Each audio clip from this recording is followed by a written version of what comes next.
ಅನುಗುಣ ಕನ್ನಡ ಬ್ಲಾಗ್ಸ್. ನಾನು ನಮ್ಮ ಎಲ್ಲರೂ ಹೇಗಿದ್ದೀರಾ? ಚೆನ್ನಾಗಿದ್ದೀರಾ? ನಾನು ಕೂಡ ತುಂಬಾ ಚೆನ್ನಾಗಿದ್ದೀನಿ. ಇನ್ನು ಅಪ್ಪನ ಅಂಗನವಾಡಿ ಕರ್ಕೊಂಡು ಹೋಗ್ತಾ ಇದ್ದೀನಿ ಅಂದಿದ ತಕ್ಷಣ ಸ್ಟಾರ್ಟು. ಇನ್ನು ಬೆಳಗಿನ ಜಾವದಿಂದ ಸಂಜೆ ಗಂಟೆ ಅಂತ ಅಳ್ತಾನೆ. ಆದರೆ ಮಧ್ಯದಲ್ಲಿ ಖುಷಿ ಆಗುತ್ತೆ. ಶಾಲೆಗೆ ಹೋಗಿದ ತಕ್ಷಣ ನನಗೆ ಬುಕ್ಸ್ ಕೊಡ್ತಾರೆ, ಕಲರ್ಸ್ ಕೊಡ್ತಾರೆ, ಆಟ ಸಾಮಾನುಗಳೆಲ್ಲ ಕೊಡ್ತಾರಲ್ಲ, ಹಾಗಾಗಿ ಫುಲ್ ಖುಷಿ ಆಗ್ಬಿಡ್ತಾನೆ. ಇವತ್ತು ಅವ್ರ ಮೇಡಮ್ ಬರ್ತಡೇ ಏನಿತ್ತು, ಚಾಕ್ಲೇಟ್ ಎಲ್ಲ ಕೊಟ್ಟಿದ್ರು.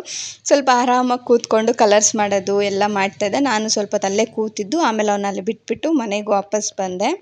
ಇವಾಗ ಅಪ್ಪನ ಬಿಟ್ಬಿಟ್ಟು ಬಂದೆ. 12 ಗಂಟೆ ಆಯಿತು. ಅಂಗನವಾಡಿ ಅಂದಮೇಲೆ ನಾವು ಸ್ವಲ್ಪ ತಿರ್ಬೇಕು. ಸೊ ಇವತ್ತು ಅವ್ರ ಮೇಡಮ್ ಬೇರೆ ಬರ್ತಡೇ ಇತ್ತು, ಹಾಗಾಗಿ ಅಲ್ಲೇ ಇದ್ದೆ ಇಷ್ಟ ಗಂಟ.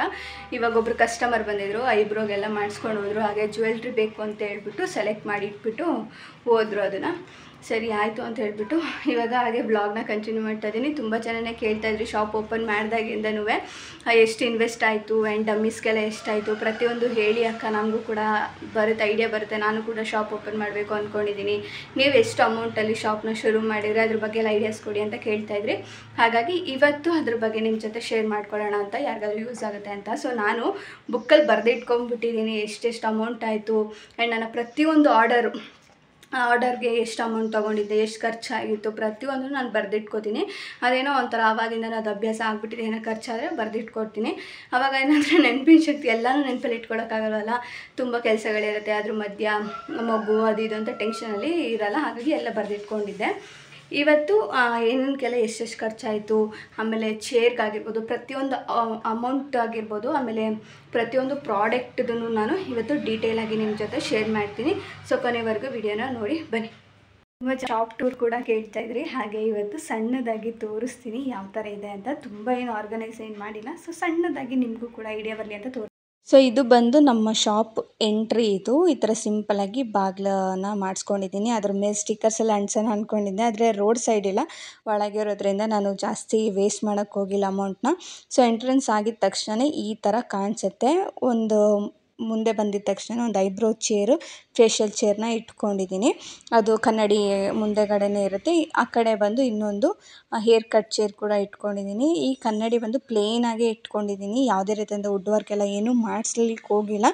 ಇನ್ನು ಮೇಲ್ಗಡೆ ಒಂದು ವಾಲ್ ಕ್ಲಾಕ್ ಹಾಕಿದ್ದೀನಿ, ಅಲ್ಲಿ ಸ್ಕ್ರೀನ್ ಹಾಕಬೇಕು, ಅದು ಇನ್ನೂ ಹಾಕಿಸ್ಬೇಕು. ಇನ್ನು ಅದೇ ಈ ಕಡೆ ಸೈಡ್ ಟರ್ನ್ ಆದರೆ ಒಂದು ಫ್ಯಾನ್ ಹಾಕ್ಕೊಂಡಿದ್ದೀನಿ. ಐಬ್ರೋ ಎಲ್ಲ ಮಾಡಬೇಕಾದ್ರೆ ಫ್ಯಾನ್ ಇರಲಿ ಅಂತ ಹೇಳ್ಬಿಟ್ಟು ಒಂದು ವಾಲ್ ಫ್ಯಾನ್ನ ಹಾಕಿಸ್ಕೊಂಡಿದ್ದೀನಿ. ಆ್ಯಂಡ್ ಈ ಕಡೆ ನೆಕ್ಸ್ಟ್ ಇನ್ನೊಂದು ಪಾರ್ಟಿಗೆ ಬಂದರೆ ಇಲ್ಲಿ ವಾಶ್ ಬೇಷನ್ ಇದೆ ಆ್ಯಂಡ್ ಪರ್ಕೆ. ಆ್ಯಂಡ್ ನಾನು ಒಂದು ರಿಂಗ್ ಲೈಟ್ದು ಸ್ಟ್ಯಾಂಡ್ ನಾನು ಇದರಲ್ಲೇ ಮಾಡೋದು, ರಿಂಗ್ ಲೈಟ್ ಇಲ್ಲ ಒಡೆದೋಗ್ಬಿಟ್ಟಿದೆ, ಇದೇ ಸ್ಟ್ಯಾಂಡಲ್ಲಿ ಮಾಡ್ತಾಯಿರ್ತೀನಿ. ಇನ್ನು ಈ ಸೈಡ್ ಬರೋದಾದರೆ ಅಂದರೆ ಮಿರರ್ ಆದಮೇಲೆ ಇಲ್ಲೊಂದು ಸ್ಟೋರೇಜ್ ಬಾಕ್ಸ್ನ ನಾನು ಇಟ್ಕೊಂಡಿದ್ದೀನಿ ಎಕ್ಸ್ಟ್ರಾ ಸ್ಟೋರೇಜ್ ಮಾಡ್ಕೊಳ್ಳೋಕ್ಕೆ. ಅದ್ರ ಪಕ್ಕನೇ ಹೇರ್ ಕಟ್ ಚೇರ್ ಇದೆ. ಇನ್ನು ಅದ್ರ ಮೇಲ್ಗಡೆ ಬಂದ್ರೇ ನಾನು ಗ್ಲಾಸಸ್ನೆಲ್ಲ ಅರೇಂಜ್ ಮಾಡಿಬಿಟ್ಟು ಒಡವೆಗಳನ್ನ ಇಟ್ಟಿದ್ದೀನಿ. ಜಸ್ಟ್ ಡಮ್ಮಿಗೆ ಒಂದೊಂದು ಮಾತ್ರನೇ ಜುವೆಲ್ಸ್ ಹಾಕಿಟ್ಟಿದ್ದೀನಿ. ಎಲ್ಲನೂ ಹಾಕಿ ಇಕ್ಕೋಣ ಅಂತ ಅಂದ್ಕೊಂಡೆ, ಆದರೆ ಸದ್ಯಕ್ಕೆ ಒಂದೊಂದು ಮಾತ್ರನೇ ಹಾಕಿ ಇಟ್ಟಿದ್ದೀನಿ. ಸೊ ಈ ಥರ ಈ ಒಂದು ವಾಲಲ್ಲಿ ಕಾಣಿಸುತ್ತೆ. ಮೇಲ್ಗಡೆ ನಾನು ಸರ್ಟಿಫಿಕೇಟ್ ಹಾಗೆ ಗಿಫ್ಟ್ ಕೊಟ್ಟಿದ್ದರು, ಅದನ್ನು ಕೂಡ ಹಾಕಿದ್ದೀನಿ. ಅದೊಂಥರ ಚೆನ್ನಾಗಿರುತ್ತೆ ಬಂದ ತಕ್ಷಣ ಎಂಟ್ರೆನ್ಸಲ್ಲಿ ಅಂತ ಹೇಳ್ಬಿಟ್ಟು ಆ ಥರ ಹಾಕಿದ್ದೀನಿ. ಇನ್ನು ಐರನ್ ಸ್ಟ್ಯಾಂಡ್ ಇಟ್ಟಿದ್ದೀನಿ. ಒಂದು ಬ್ಯಾನರ್ ಇತ್ತು, ಅದನ್ನು ಅಲ್ಲೇ ಇಟ್ಟಿದ್ದೀನಿ, ಯಾಕಂದರೆ ಇನ್ನೂ ಈಚೆಗಡೆ ಹಾಕಿಲ್ಲ ನಾನು, ಮಳೆ ಬರ್ತಾಯಿತ್ತು, ವೆದರ್ ಕೂಡ ಅಷ್ಟು ಚೆನ್ನಾಗಿಲ್ಲ ಅಂತ ಹೇಳ್ಬಿಟ್ಟು ಇಕ್ಕಿದ್ದೀನಿ. ಇನ್ನು ಅಲ್ಲೇ ಬಂದರೆ ನನ್ನ ಮೇಕಪ್ ಕಿಟ್ ಆಗಿರ್ಬೋದು, ದೊಡ್ಡದು ರಿಂಗ್ ಲೈಟ್ ಎಲ್ಲನೂ ಇಲ್ಲೇ ಇಟ್ಟಿದ್ದೀನಿ, ಯಾಕಂದರೆ ಅರ್ಜೆಂಟಲ್ಲಿ ಏನೋ ಆರ್ಡ್ರ್ ಬಂತು ಅಂದರೆ ಎತ್ಕೊಂಡು ಹಂಗೆ ಹೋಗ್ಬೋದು. ಆ್ಯಂಡ್ ಇನ್ನೊಂದು ಸೈಡಲ್ಲಿ ಬಂದು ನಾನು ಚಿಕ್ಕದಾಗಿ ನಮ್ಮ ಕಾಲಭೈರವ ಸ್ವಾಮಿ ದೇವ್ರದ್ದು ಫೋಟೋ ಇಟ್ಕೊಂಡಿದ್ದೀನಿ. ಆ್ಯಂಡ್ ಇದು ಬಂದು ಹಾಗೆ ಸಿದ್ಧಿವಿನಾಯಕಂದು ಕೂಡ ಒಂದು ವಿಗ್ರಹನ ಇಟ್ಕೊಂಡಿದ್ದೀನಿ, ಯಾವುದೇ ರೀತಿಯಂಥ ವಿಘ್ನ ಬರಬಾರ್ದು ಅಂತ ಹೇಳ್ಬಿಟ್ಟು. ಇನ್ನು ಅದ್ರ ಕೆಳಗಡೆನೂ ಒಂದು ಸ್ಟೋರೇಜ್ ಬಾಕ್ಸ್, ನಾನು ಮಿನಿ ವ್ಲಾಗಲ್ಲಿ ಲಾಂಗ್ ವೀಡಿಯೋದಲ್ಲೇ ತೋರಿಸಿದ್ದೀನಿ, ಜ್ಯುವೆಲ್ರಿ ಎಲ್ಲ ಇಡಲಿಕ್ಕೆ ಅಂತ ಹೇಳ್ಬಿಟ್ಟು ಈ ಥರ ಒಂದು ಸ್ಟೋರೇಜ್ ಬಾಕ್ಸ್ನ ಇಟ್ಕೊಂಡಿದ್ದೀನಿ. ಇಷ್ಟ ಚಿಕ್ಕದಾಗಿದೆ ನಮ್ಮ ಶಾಪು. ಸೊ ಶಾಪ್ ವಿಷಯ ನಿಮ್ಮ ಜೊತೆ ಶೇರ್ ಮಾಡ್ಕೊಳ್ಳೋದ್ರಿಂದ ಶಾಪಲ್ಲಿ ನಾನು ವಿಡಿಯೋನ ಮಾಡ್ತಾಯಿದ್ದೀನಿ. ಸೊ ಈಗ ನೋಡ್ತಾ ಇರ್ಬೋದು ನೀವು, ಶಾಪ್ ಎಕ್ಸ್ಪೆನ್ಸಸ್ ಅಂತ ಹೇಳ್ಬಿಟ್ಟು ನಾನು ಇಷ್ಟು ಬರೆದು ಲೆಕ್ಕ ಹಾಕ್ಕೊಂಡು ಇಟ್ಕೊಂಡಿದ್ದೀನಿ. ಎಷ್ಟು ಎಕ್ಸ್ಪೆನ್ಸಸ್ ಆಯಿತು, ಏನೇನಕ್ಕೆಲ್ಲ ಎಷ್ಟೆಷ್ಟು ಖರ್ಚು ಮಾಡಿದೆ ಅಂತಲೂ ನಿಮ್ಮ ಜೊತೆ ಹಾಗೆ ಶೇರ್ ಮಾಡ್ತೀನಿ. ಮೊದಲನೇದಾಗಿ ಇದು ನಾನೇನು ಇವಾಗ ನಿಂತಿರೋದು, ಅದು ನೀವು ಕೇಳ್ತಾಯಿದ್ರಿ ನೀವು ಬಾಡಿಗೆಗೆ ತೊಗೊಂಡಿರೋದಾ ಇಲ್ಲ ಸ್ವಂತವಾಗಿ ನೀವೇ ಮಾಡ್ಕೊಂಡಿರೋದಾ ಅಂತ. ಅದ್ರ ಬಗ್ಗೆ ಹೇಳಬೇಕು ಅಂತಂದರೆ ನಾವು ಬಾಡಿಗೆ ಏನು ತೊಗೊಂಡಿಲ್ಲ. ಹೇಳಬೇಕು ಅಂದರೆ ನಾವು ಈಚೆಗಡೆ ಬಾಡಿಗೆ ತೊಗೊಂಡು ಮಾಡಬೇಕು ಅಂತ ಅಂದ್ಕೊಂಡಿದ್ವಿ. ಆದರೆ ನಾನು ನೋಡಿದ ಮಟ್ಟಿಗೆ ನಾವು 3 ಅಕ್ಕಪಕ್ಕನೇ, ಅಂದರೆ ಒಂದು 2-3 ಕಿಲೋಮೀಟ್ರ್ ಅಂತ ಅಂದ್ಕೊಳ್ಳಿ, ಒಂದು 5 ಕಿಲೋಮೀಟ್ರ್ ಅಂದ್ಕೊಳ್ಳಿ, ಅಷ್ಟರಲ್ಲೇ ಒಂದೊಂದು ಆಗಿಬಿಟ್ಟಿದೆ ಆಲ್ರೆಡಿ. ಏನಂತಾರೆ ಪಾರ್ಲರ್ಗಳೆಲ್ಲ ಆಗಿಬಿಟ್ಟಿದೆ. ನನಗೆ ಗೊತ್ತಿರಲಿಲ್ಲ, ಆವಾಗ ಗೊತ್ತಾಯಿತು, ಇಲ್ಲೆಲ್ಲ ಆಗಿಬಿಟ್ಟಿದೆ ಆಲ್ರೆಡಿ ಅಂತ. ಇಡ್ಸೋಕೆ ಏನು ಮಾಡೋಕ್ಕಾಗಲ್ಲ. ಅದ್ರ ಈಚೆಗಡೆ ರೆಂಟ್ ಕಟ್ಕೊಂಡು ನಾವು ಇಲ್ಲಿ ಈ ಸರೌಂಡಿಂಗಲ್ಲಿ ನಿಜವಾಗ್ಲೂ ಮಾಡೋದಕ್ಕಾಗಲ್ಲ. ಯಾಕಂದರೆ ನೋಡ್ತಾ ಇರ್ಬೋದು ಅಪರೂಪಕ್ಕೆ ಎಲ್ಲೋ ಬರೋದು, ಯಾವುದಾದ್ರೂ ಮದುವೆ ಫಂಕ್ಷನ್ ಏನಾದರೂ ಇದ್ದರೆ ಮಾತ್ರ ಐಬ್ರೋ ಹೇರ್ ಕಟ್ ಈ ಥರದಕ್ಕೆಲ್ಲ ಬರೋದು. ಅದು ಬಿಟ್ಟರೆ ಬಂದೇ ಇಲ್ಲ. ಸೊ ಹಾಗಾಗಿ ಜಾಸ್ತಿ ತಲೆ ಕೆಡಿಸ್ಕೊಳ್ಳೋ ಬದಲು ನೀವೇನಾದರೂ ಕಲ್ತಿದ್ರೆ ಮನೆಯಿಂದನೇ ಶುರು ಮಾಡಿ. ನಿಮ್ಮ ಅಕ್ಕಪಕ್ಕ ನಿಮ್ಮ ರಿಲೇಟಿವ್ಸ್ ಯಾರಿಗಾದ್ರೂ ಗೊತ್ತಿರೋರಿಗೆ ಮನೆಯಲ್ಲೇ ಸ್ಟಾರ್ಟ್ ಮಾಡ್ಕೊಳ್ಳಿ. ನಾನು ಫಸ್ಟು ಮನೆಯಲ್ಲೇ ಸ್ಟಾರ್ಟ್ ಮಾಡ್ಕೊಂಡಿದ್ದು. ಆಮೇಲೆ ಸ್ವಲ್ಪ ಜ್ಯುವೆಲ್ರಿ ಎಲ್ಲ ನೋಡೋದು ಬರ್ತಾಯಿದ್ರು ಬ್ರೈಡ್ಸ್ ಎಲ್ಲ. ಸೊ ಹಾಗಾಗಿ ಸ್ವಲ್ಪ ಸಪ್ರೇಟಾಗಿ ಮಾಡ್ಕೊಳ್ಳೋಣ ಅಂತೇಳಿ ನಮ್ಮ ಮನೆ ಏನಿದೆ ಅದ್ರ ಪಕ್ಕದ ಒಂದು ರೂಮ್ ಖಾಲಿ ಇತ್ತು, ಈ ರೂಮು. ಸೊ ಅದರಲ್ಲಿ ನಾನು ಇವಾಗ ಚಿಕ್ಕದಾಗಿ ಶಾಪ್ನ ಓಪನ್ ಮಾಡ್ಕೊಂಡಿರೋದು. ತುಂಬ ಏನು ಇಂಟೀರಿಯರ್ಸ್ ಅದು ಇದು ಮಾಡಿಸಿಲ್ಲ. ಸೊ ಸಿಂಪಲಾಗಿ ಮಾಡಿಸಿದ್ದೀನಿ. ಅದ್ರ ಬಗ್ಗೆ ಬೇಕಾದ್ರೆ ನಾನು ಡೀಟೇಲ್ಸ್ ಕೊಡ್ತೀನಿ. ಸೊ ಏನಂತಂದರೆ ಈ ಒಂದು ಗೋಡೆ ಇದಕ್ಕಿಂತ ಮುಂಚೆ ಈ ಥರ ಇರಲಿಲ್ಲ. ಸ್ವಲ್ಪ ನೆಲದ್ದಾಗಿರ್ಬೋದು ಪ್ರತಿಯೊಂದೂ ಎಲ್ಲನೂ ಕ್ಲೀನ್ ಮಾಡಿಸಿ ಆಮೇಲೆ ಒಡಿಸ್ಬಿಟ್ಟು ಎಲ್ಲ ಮಾಡಿರೋದಕ್ಕೆ ನನಗೆ ಅದಕ್ಕೆ ಅಂತಲೇ 2,000 ರೂಪಾಯಿ ಖರ್ಚಾಯಿತು ಕ್ಲೀನ್ ಮಾಡಿಸಿರೋದಕ್ಕೆ. ಇನ್ನು ಗೋಡೆಗೆ ನಾವು ಪೇಂಟ್ ಗಿಂಟ್ ಏನೂ ಮಾಡಿಸಿಲ್ಲ. ಗೋಡೆಗೆ ಸುಣ್ಣ ಅಂತ ಹೇಳ್ತಾರಲ್ವ, ಪಟ್ಟಿ ಅಂತೆಲ್ಲ ಹೇಳ್ತಾರಲ್ವ, ಅದನ್ನು ಮಾಡಿಸಿದ್ದೀನಿ. ಅದನ್ನು ಮಾಡಿಸಿದಕ್ಕೆ ಒಂದು ಅರೌಂಡ್ 3,000 ಮೇಲೆ ಆಯಿತು ಕಂಪ್ಲೀಟಾಗಿ. ಅವರು ಪೂರ್ತಿ ಕೆರೆದು ಅವಾಗೆಲ್ಲ ಪೇಂಟ್ ಹೊಡೆದಿದ್ದು ಅದೆಲ್ಲ ಅರ್ಧಂಬರ್ಧ ಹೊರಟೋಗಿತ್ತು.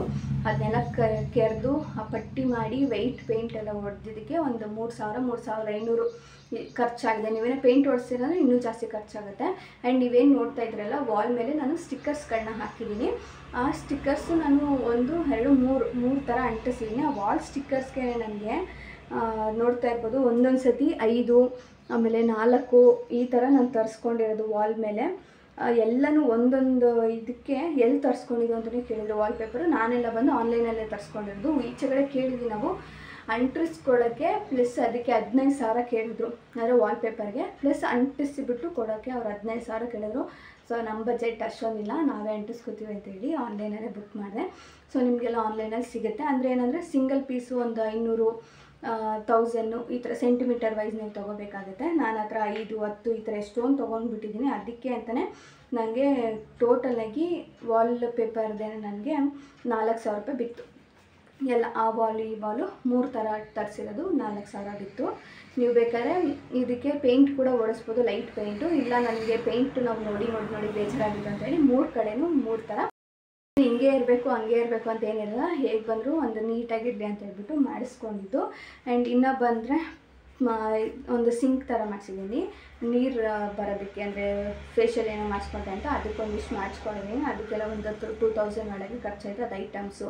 ಅದು ಐಟಮ್ಸ್ ಸಪ್ರೇಟ್ ಬಿಟ್ಟರೆ ಅವ್ರು ಕೂಲಿ ಅಂತ 1,000 ರೂಪೀಸ್ ಈ ಥರ ಕೊಡಬೇಕು. ಸೊ ಅದಕ್ಕೆಲ್ಲ ಸೇರಿ ಅದು ಐಟಮ್ಸ್ ಎಲ್ಲ ಸೇರಿ ಒಂದು 3,000-3,500 ಆಗಿದೆ. ಇನ್ನು ಗ್ಲಾಸಸ್ ನೀವೇನು ನಾನು ನೋಡ್ತಾ ಇದ್ದೀರಲ್ಲ, ಇದು ಜ್ಯುವೆಲ್ರಿಗೆ ಅಂತೇಳಿ ಸಪ್ರೇಟಾಗಿ ನಾನು ಗ್ಲಾಸಸ್ನ ಮಾಡಿಸಿದ್ದೀನಿ. ವುಡ್ ವರ್ಕ್ ಏನೂ ಮಾಡಿಸಿಲ್ಲ ನಾನು. ವುಡ್ ವರ್ಕ್ ಏನಕ್ಕೆ ಅಂದರೆ ಇಲ್ಲಿ ಎಷ್ಟು ಗೊತ್ತಿಲ್ಲ, ಹೇಳೋಕ್ಕಾಗಲ್ಲ. ವುಡ್ ವರ್ಕ್ ಎಲ್ಲ ನಾವು ತಿರ್ಗಾ ತೊಗೊಂಡೋಗಿ ಇದನ್ನು ಮಾಡೋಕ್ಕಾಗಲ್ಲ. ಇದು ಬೇರೆ ಹಳೇ ಗೋಡೆ, ಮಣ್ಣು ಜಾಸ್ತಿ. ಸೊ ನಾವು ವುಡ್ ವರ್ಕೆಲ್ಲ ಏನೂ ಮಾಡಿಸಿಲ್ಲ. ಯಾಕಂದರೆ ಹಳೆ ಗೋಡೆ ಆಗಿರೋದ್ರಿಂದ ಹುಳಗಳು ಜಾಸ್ತಿ ತಿನ್ಕೊಂಡು ಬಿಡುತ್ತೆ. ಹಾಗಾಗಿ ನಾವು ವುಡ್ ವರ್ಕ್ ಏನೂ ಮಾಡಿಸಿಲ್ಲ, ನೀವು ನೋಡ್ತಾ ಇರ್ಬೋದು. ಸೊ ಆ ಥರ ಗ್ಲಾಸಿಂದ ನಾನು ಹಾಕ್ಸ್ಕೊಂಡಿದ್ದೀನಿ ಜ್ಯುವೆಲ್ರಿ ಹಾಕ್ಬೇಕಂದ್ರೆ. ಇವಾಗ ಜಸ್ಟ್ ಒಂದು ಇಟ್ಟಿದ್ದೀನಿ ಅಷ್ಟೇ, ಬಂದವ್ರಿಗೆ ಡೆಮೋ ಆಗಿರಲಿ ಅಂತ.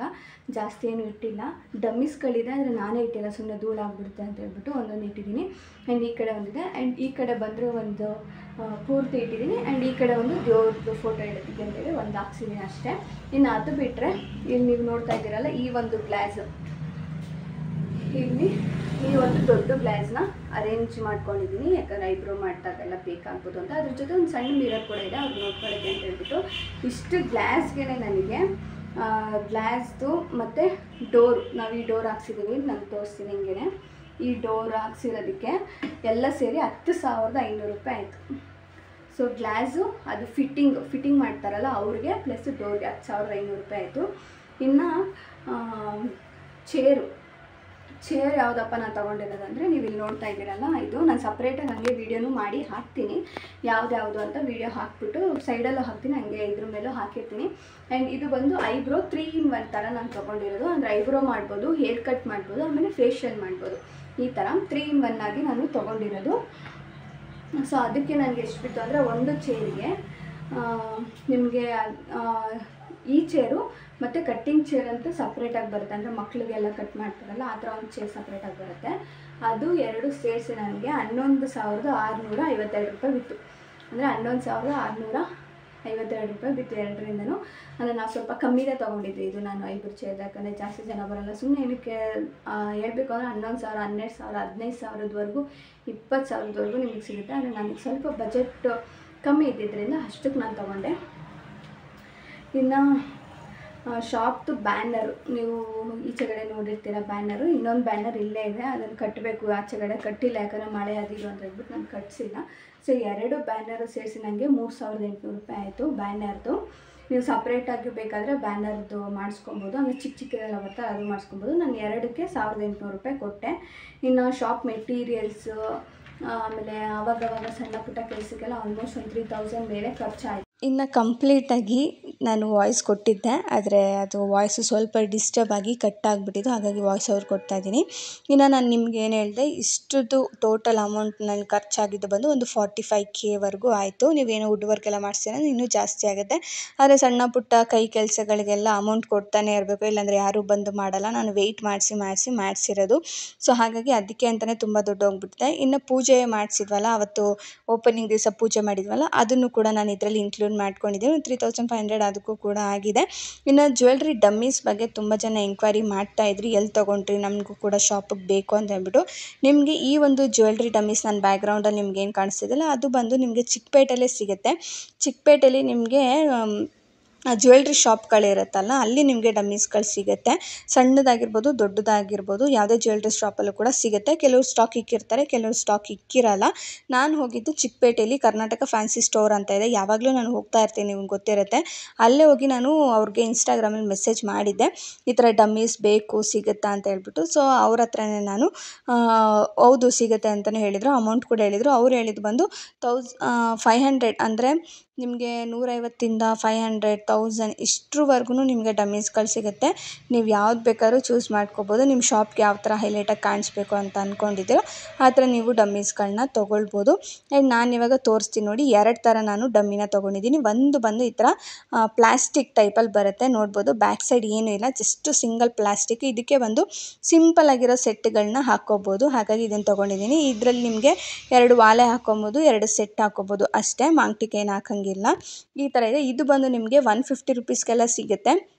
150, 120 ಇನ್ನು ಕಮ್ಮಿ ಮಾಡಿಸಿದ್ರೆ ಅಷ್ಟಕ್ಕೂ ಕೊಡ್ತಾರೆ. ಇನ್ನು ಈ ಒಂದು ಡಮ್ಮಿ ನಾನು ನಿಮಗೆ ತೋರಿಸ್ತಾ ಇದ್ದೀನಲ್ಲ, ಇದು ಬಂದು ನಿಮಗೆ ಆಲ್ರೌಂಡ್ ಒಂದು 500, 600 ಗಂಟನೂ ಹೇಳ್ತಾರೆ. ಆದರೆ ನೀವು ಕ್ವಾಲಿಟಿ ಚೆಕ್ ಮಾಡಿಬಿಟ್ಟು ಅಮೌಂಟ್ನ ಕೊಡಿ. ನಾನು ಇದಕ್ಕೆ ಬಂದು 360 ರೂಪೀಸ್ ಕೊಟ್ಟಿದ್ದೆ, ಅಂದರೆ ಒಂದಕ್ಕೆ 360 ರೂಪಾಯಿ. ನೀವು ಇನ್ನೂ ಕಮ್ಮಿ ಮಾಡಿಸ್ಬೋದು, 300, 280 ಈ ಥರ ಮಾಡಿ ಕೊಡ್ತಾರೆ. ಆದರೆ ನನಗೆ ಅವ್ರು ಜಾಸ್ತಿ ಹೇಳಿದ್ರು. ಸೊ ಈ ಕ್ವಾಲಿಟಿಗೆ ಇಷ್ಟೊಂದು ಅಮೌಂಟ್ ಬೇಡ ಅಂತ ಹೇಳ್ಬಿಟ್ಟು ನಾನು ಲಾಸ್ಟ್ ಫೈನಲ್ಲಾಗಿ 360 ಹೇಳಿದ್ರು. ನಾನು ಇನ್ನೂ ಕಮ್ಮಿ ಮಾಡಿಸಿ ಆಲ್ಮೋಸ್ಟ್ ಒಂದು 5 ತೊಗೊಂಡಿದ್ದೀನಿ ನಾನು. ಸೊ 5ಕ್ಕೆ 3,000 ಚಿಲ್ಲರೆನೂ ಜಾಸ್ತಿನೇ ಆಯಿತು ಅಂತ ಅನಿಸುತ್ತೆ. ನಾನು ಇನ್ನೂ ಅದ್ರ ಜೊತೆಗೆಲ್ಲ ಐಟಮ್ಸ್ಗಳನ್ನೆಲ್ಲ ತೊಗೊಂಡಿದ್ದೆ, ಹಾಗಾಗಿ ಒಂದು 5,500 ಖರ್ಚಾಗಿದೆ ಅವತ್ತು. ಸೊ ಈ ಒಂದು ಡಮ್ಮಿ ಬಂದು ನೀವು ಕ್ವಾಲಿಟಿನ ಚೆಕ್ ಮಾಡಿಬಿಟ್ಟು ನೀವು ತೊಗೊಳ್ಳಿ. ಆ್ಯಂಡ್ ಇದರಲ್ಲಿ 2 ಲಾಂಗ್ ಹಾರ ಹಾಕ್ಬೋದು, 2 ಇಯರಿಂಗ್ಸ್ ಹಾಕ್ಬೋದು, ಒಂದು ಮಾಂಗ್ಟಿಕಾ ಹಾಕ್ಕೊಳ್ಬೋದು. ಸೊ ಇಷ್ಟೇ ನಮ್ಮ ಶಾಪಲ್ಲಿರೋ ಇಂಥ ಐಟಮ್ಸ್ಗಳಿಗೆ ನಾನು ಇಷ್ಟನ್ನೆಲ್ಲ ಇನ್ವೆಸ್ಟ್ ಮಾಡಿದ್ದೀನಿ. ಅದ್ರ ಜೊತೆಗೆ ಜ್ಯುವೆಲ್ರಿ ಮೇಲೆ ಎಕ್ಸ್ಟ್ರಾ ಇನ್ವೆಸ್ಟ್ಮೆಂಟ್ ಇದೆ, ಅದೇ ಒಂದು 30,000 to 35,000 ರೂಪೀಸ್ ಇದೆ ಜ್ಯುವೆಲ್ರಿ ಮೇಲೆ ಇನ್ವೆಸ್ಟ್ಮೆಂಟ್ ಮಾಡಿರೋದೆ.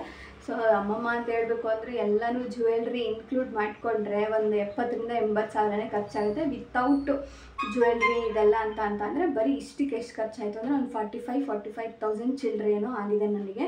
ನೀವು ಇನ್ನೂ ಕಮ್ಮಿ ಮಾಡ್ಕೊಬೋದು, ಇಲ್ಲ ಇನ್ನೂ ಜಾಸ್ತಿ ಕೂಡ ಮಾಡ್ಕೊಬೋದು. ಲಕ್ಷ ಅಂದರೆ ನೀವು ವುಡ್ ವರ್ಕ್ ಎಲ್ಲ ಮಾಡಿಸ್ತೀರಂದ್ರೆ 1,00,000 ಮೇಲೆ ಖರ್ಚಾಗುತ್ತೆ. ಇಲ್ಲ ಸಿಂಪಲಾಗಿ ಮಾಡ್ಕೊತೀನಿ ನನಗೆ ಬಂದಿರೋ ಅಮೌಂಟಲ್ಲಿ ಅಂತಂದರೆ ಒಂದು 45, 30 ಈ ಥರದ್ರಲ್ಲೂ ನೀವು ಅಡ್ಜಸ್ಟ್ ಮಾಡ್ಕೊಬೋದು. ನನಗೆ ಗ್ಲಾಸು ಅದು ಇದು ಪ್ರತಿಯೊಂದು ಖರ್ಚುಗಳು ಸೇರಿಸಿ ನಾನು ಹೇಳಿದ್ದು ಟೋಟಲಾಗಿ 45,000 ಇದಕ್ಕೆ ಖರ್ಚಾಗಿದೆ ಕಂಪ್ಲೀಟಾಗಿ. ಆ್ಯಂಡ್ ಇನ್ನೊಂದು ತೋರಿಸ್ಲಿಲ್ಲ, ನಾವು ಕೆಳಗೆ ಹಾಕಿದ್ದೀವಲ್ಲ ಮ್ಯಾಟು, ಗ್ರೌಂಡ್ ಮ್ಯಾಟು ತೋರಿಸ್ತೀನಿ ನಿಮಗೆ. ಅದೂ ಅಷ್ಟೇ, ಅದು ಜಸ್ಟ್ ಅದಕ್ಕೆ ಅಂತಲೇ ನನಗೆ 3,000 ಚಿಲ್ಲರೆ ಬಿತ್ತು ಅಷ್ಟು ನಮ್ಮ ಒಂದು ಕಂಪ್ಲೀಟಾಗಿ ಹಾಕೋದಕ್ಕೆ. ಇನ್ನು ಅದು ನಾವೇ ಹಾಕ್ಕೊಂಡಿದ್ದು. ಸಪ್ರೇಟ್ ಬಂದು ಹಾಕ್ಕೊಡ್ತೀನಿ ಅಂದರೆ ಅವರು ಎಕ್ಸ್ಟ್ರಾ 3,000 ಎಲ್ಲ ಕೇಳಿದ್ರು. ಸೊ ಹಾಗಾಗಿ ನಾನೇನದು ಬೇಡ ನಾವೇ ಹಾಕ್ಕೊಳ್ಳೋಣ ಅಂತೇಳಿ ಹಾಕ್ಕೊಂಡ್ವಿ. ಅದಕ್ಕೆ ಅಂತಲೇ ಸಪ್ರೇಟಾಗಿ 3,500 ಬಿತ್ತು. ಇಷ್ಟು ಅಮೌಂಟು ನನ್ನ ಒಂದು ಶಾಪ್ಗೆ ಆಗಿದೆ. ಆ್ಯಂಡ್ ನನ್ನ ಒಂದು ಶಾಪ್ ಟೂರ್ ಕೂಡ ನೀನು ಸಿಂಪಲಾಗಿ ನಿಮ್ಮ ಜೊತೆ ಶೇರ್ ಮಾಡ್ಕೊಂಡಿದ್ದೀನಿ. ಸೊ ಇಷ್ಟ ಆಯಿತು ಅಂತ ಅಂದ್ಕೊಂಡಿದ್ದೀನಿ. ಇನ್ನೂ ಏನಾದರೂ ಕೆಲವೊಂದಿಷ್ಟು ಡೌಟ್ಸ್ಗಳಿದ್ರೆ ಕಮೆಂಟ್ ಸೆಕ್ಷನಲ್ಲಿ ಕಮೆಂಟ್ ಮಾಡಿ, ಖಂಡಿತವಾಗ್ಲೂ ಅದಕ್ಕೆ ನೆಕ್ಸ್ಟ್ ವ್ಲಾಗಲ್ಲಿ ನಾನು ನಿಮ್ಮ ಜೊತೆ ಶೇರ್ ಮಾಡ್ಕೊತೀನಿ. ಬನ್ನಿ ಹಾಗೆ ವ್ಲಾಗ್ನ ಕಂಟಿನ್ಯೂ ಮಾಡ್ತೀನಿ. ಟೈಮ್ ಬಂದು ಇನ್ನೂ 1:15 ಆಗಿದೆ. ಅಷ್ಟರೊಳಗೆ ಏನು ಕೆಲಸ ಆಗುತ್ತೋ ಅದನ್ನು ಮಾಡ್ಕೊತೀನಿ, ಹಾಗೆ ಕಂಟಿನ್ಯೂ ಮಾಡ್ತೀನಿ. ಇನ್ನು ಈ ಫ್ಲೋರ್ ಮ್ಯಾಟ್ನ ಮರ್ತೋಗಿದ್ದೆ, ಹಾಗೆ ತೋರಿಸ್ತಾ ಇದ್ದೀನಿ. ಇದು ಬಂದು ನಿಮಗೆ ಅಡಿ ಲೆಕ್ಕದಲ್ಲಿ ನಿಮಗೆ ಕೊಡ್ತಾರೆ. 3000 ಚಿಲ್ಲರೆ ಆಗಿತ್ತು ನನಗೆ. ನೀವು ಯಾವ ಕಲರ್ ಡಿಸೈನ್ ಬೇಕಾದ್ರೂ ತೊಗೋಬೋದು. ಇಷ್ಟೇ ನಮ್ಮ ಶಾಪ್ ಎಕ್ಸ್ಪೆನ್ಸಸ್ ಮತ್ತು ಶಾಪ್ ಟೂರ್ನ ನಿಮ್ಮ ಜೊತೆ ಶೇರ್ ಮಾಡ್ಕೊಂಡಿದ್ದೀನಿ. ಇನ್ನೂ ಏನೋ ಡೌಟ್ ಇದ್ದರೆ ನನಗೆ ಕಮೆಂಟ್ ಸೆಕ್ಷನಲ್ಲಿ ಕಮೆಂಟ್ ಮಾಡಿ, ನೆಕ್ಸ್ಟ್ ವೀಡಿಯೋದಲ್ಲಿ ಹೇಳ್ತೀನಿ. ಇನ್ನು ಅಲ್ಲಿಂದ ನಾನು ಮಧ್ಯಾಹ್ನ ನಾವು ಫರ್ನಿಚರ್ಸ್ಗಳನ್ನ ನೋಡ್ಕೊಂಬಂದಿದ್ವಿ ಒಂದೆರಡು ಶಾಪಲ್ಲಿ. ನಮಗೆ ಬಜೆಟ್ ತಕ್ಕನಾಗಿ ನಾವು ನೋಡ್ತಾ ಇದ್ದಿದ್ದರಿಂದ ಇನ್ನೊಂದು ಶಾಪಲ್ಲಿ ನಮಗೆ ನಾನು ಅಂದ್ಕೊಂಡಿರೋ ಥರನೇ ಮನೆಗೂ ಕೂಡ ಸೆಟ್ ಆಗಬೇಕು ಆ್ಯಂಡ್ ನಮ್ಮ ಬಜೆಟ್ಗೂ ಕೂಡ ಸೆಟ್ ಆಗಬೇಕು, ಆ ಥರ ಫರ್ನಿಚರ್ಸ್ಗಳನ್ನ ನೋಡ್ಕೊಂಡು ಬಂದಿದ್ದೆ. ಇವತ್ತು ಅದನ್ನೆಲ್ಲ ಹಾಕ್ಕೊಂಡು ಬಂದ್ವಿ. ಇನ್ನು ಅಪ್ಪನ ಅಂಗನವಾಡಿಯಲ್ಲಿ ಬಿಟ್ಟಿದ್ದೆ. ಪಾಪ ಹೋಗಿ ಕರ್ಕೊಂಡು ಬಂದಿದ್ದ ತಕ್ಷಣ ಓಡಿ ಬಂದುಬಿಡ್ತು ಅದು. ಮನೆಗೆ ಕರ್ಕೊಂಬಂದು ಊಟ ಎಲ್ಲ ಮಾಡಿಸಿ ಇನ್ನು ನಾನು ಮನೆಯೆಲ್ಲ ಕ್ಲೀನ್ ಮಾಡ್ಕೊಂಡು ಫರ್ನಿಚರ್ಸ್ನೆಲ್ಲ ಅರೇಂಜ್ ಮಾಡೋಣ ಅಂತೇಳಿ ನೆಲ ಎಲ್ಲ ಒರೆಸ್ಕೊಂಡು ಒಂದೊಂದು ಯಾವ ಕಡೆ ಯಾವುದನ್ನು ಇಡಬೇಕು ಅಂತ ಹೇಳ್ಬಿಟ್ಟು ಇಡ್ತಾಯಿದ್ದೀನಿ. ಎಷ್ಟು ಖುಷಿ ಅಂದರೆ ನನಗಂತೂ ಅಷ್ಟು ಖುಷಿ. ಏನೋ ಒಂದು ಚಿನ್ನ ತೊಗೊಂಡಿರೋ ಥರನೇ ಖುಷಿ ನನಗೆ ಮನೆಗೆ ಫರ್ನಿಚರ್ಸ್ ತೊಗೊಂಡಿರೋದ್ರಿಂದ. ಯಾಕಂದರೆ ತುಂಬ ದಿವಸದ ಆಸೆ, 1 ದಿವಸದ್ದು 2 ದಿವಸದ್ದಲ್ಲ, ತುಂಬ ದಿವಸದ್ದು. ಹಾಗಾಗಿ ಈ ಮನೆಗೆ ಯಾವ ಥರ ಸೆಟ್ ಆಗೋದೋ ಅದೇ ರೀತಿಯಾಗಿ ನಾನು ಫರ್ನಿಚರ್ಸ್ಗಳನ್ನ ತೊಗೊಂಡೆ. ಮುಂದೆ ಮನೆ ಕಟ್ಟಿದ ಮೇಲೆ ಬೇಕಾದ್ರೆ ನೋಡ್ಕೊಳ್ಳೋಣ, ಅದಕ್ಕೆ ಆ ದೇವ್ರ ಭಗವಂತ ಕೊಟ್ಟಾಗ ನೋಡ್ಕೊಳ್ಳೋಣ. ಈ ಮನೇಲಿ ಎಷ್ಟು ವರ್ಷ ಇರ್ತೀವೋ ಅಷ್ಟು ವರ್ಷಕ್ಕೆ ನಮ್ಗೆ ಈ ಥರ ಚೆನ್ನಾಗಿರಲಿ ಅಂತ ಹೇಳ್ಬಿಟ್ಟು ನಾನು ತೊಗೊಂಡು ಬಂದಿದ್ದೀನಿ. ಒಂದು ರೌಂಡ್ ತೋರಿಸ್ತಾ ಇದ್ದೀನಿ ನೋಡಿ. ಎಲ್ಲ ಕ್ಲೀನ್ ಮಾಡಿಬಿಟ್ಟು ಎಲ್ಲ ಅರೇಂಜ್ ಮಾಡಿ ಇಟ್ಕೊಂಡೆ. ಆದರೆ ರಾಗಿ ಮುಟ್ಟೆ ಮಾತ್ರ ಎಲ್ಲೂ ಹಾಕೋಕ್ಕಾಗಿಲ್ಲ. ಅದನ್ನು ಇದಕ್ಕೆ ಹಾಕಿಸ್ಬೇಕು. ಇವಾಗೆಲ್ಲ ಹೊಲ ಎಲ್ಲ ಉಳ್ತಾರಲ್ಲ, ಅದಕ್ಕೂ ಕೂಡ ಎಲ್ಲ ಚೆಲ್ತಾರೆ. ಸೊ ಅವಾಗೆಲ್ಲ ಖಾಲಿ ಆಗಿಬಿಡುತ್ತೆ ನೆಕ್ಸ್ಟ್ ಮಂತು. ಸೊ ಅದಷ್ಟೇ ಸೈಡಲ್ಲಿ 2 ಸೈಡಲ್ಲೂ ಇಟ್ಟಿದ್ದೀನಿ. ಇನ್ನು ಮಿಕ್ಕಿದ್ನೆಲ್ಲ ಅರೇಂಜ್ ಮಾಡಿ ಇಟ್ಕೊಂಡಿದ್ದೀನಿ. ಆ್ಯಂಡ್ ಹಾಲ್ ಇಷ್ಟು ಕತೆ. ಇನ್ನು ಕಿಚನಿಗೆ ಬಂದರೆ ಇನ್ನೂ ಐಟಮ್ಸ್ಗಳನ್ನ ನಾನು ಜೋಡಿಸೇ ಎಲ್ಲ ಕಿತ್ತಾಕ್ಬಿಟ್ಟಿದ್ವಿ. ಹಾಗಾಗಿ ಇವತ್ತು ಅದನ್ನೆಲ್ಲ ಕಂಪ್ಲೀಟಾಗಿ ಅರೇಂಜ್ ಮಾಡಿ ಕ್ಲೀನ್ ಮಾಡ್ಕೋಬೇಕು. ಕಿಚನ್ ಅಂತೂ ನೀವು ನೋಡೋಕ್ಕೆ ಹೋಗಬೇಡಿ, ಅಷ್ಟು ಇದ್ರಾಗ್ಬಿಟ್ಟಿದೆ.